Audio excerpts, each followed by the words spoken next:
A long time ago there lived a king and a queen who said every day, "If only we had a child." But for a long time they had none. It happened once as the queen was bathing that a frog crept out of the water onto the land and said to her, "Your wish shall be fulfilled. Before a year has passed, you shall bring a daughter into the world." The frog's words came true. The queen had a little girl who was so beautiful that the king could not contain himself for joy, and he prepared a great feast. He invited his relatives, friends, and acquaintances, and also the fairies, in order that they might be favorably and kindly disposed toward the child. There were 13 of them in the kingdom, but as the king had only 12 golden plates for them to eat from, one of the fairies had to stay at home. The feast was held with all splendor, and when it came to an end, the fairies all presented the child with a magic gift. One gave her virtue, another beauty, a third riches, and so on, with everything in the world that she could wish for. When 11 of the fairies had their say, the 13th suddenly appeared. She wanted to revenge herself for not having been invited. Without greeting anyone or even glancing at the company, she called out in a loud voice, "The princess shall prick herself with a distaff in her 15th year and shall fall down dead." And without another word, she turned and left the hall. Everyone was terror-stricken, but the 12th fairy, whose wish was still unspoken, stepped forward. She could not cancel the curse, but could only soften it, so she said, "It shall not be death, but a deep sleep lasting 100 years, into which your daughter shall fall." The king was so anxious to guard his dear child from the misfortune that he sent out a command that all the distaffs in the whole kingdom should be burned.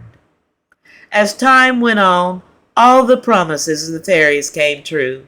The princess grew up so beautiful, modest, kind, and clever that everyone who saw her could not but love her. Now it happened on that very day when she was 15 years old, the king and queen were away from home, and the princess was left quite alone in the castle. She wandered about over the whole place, looking at rooms and halls as she passed, and at last she came to an old tower. She ascended a narrow winding staircase and reached a little door. A rusty key was sticking in the lock, and when she turned it, the door flew open. In a little room sat an old woman with a spindle, spinning her flax busily. "Good day, Granny," said the princess. "What are you doing?" "I am spinning," said the old woman, and nodded her head. "What is the thing that whirls around so merrily?" asked the princess. And she took the spindle and tried to spin too. But she had scarcely touched it before the curse was fulfilled, and she pricked her finger with the spindle. The instant she felt the prick, she fell upon the bed, which was standing near, and lay still in a deep sleep which spread over the whole castle. The king and queen, who had just come home and had stepped into the hall, went to sleep, and all their courtiers with them.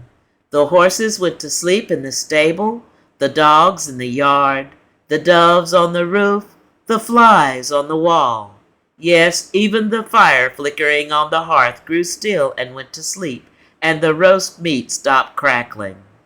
The cook, who was pulling the scullion's hair because he had made some mistake, let him go and went to sleep. The wind dropped, and on the trees in front of the castle not a leaf stirred.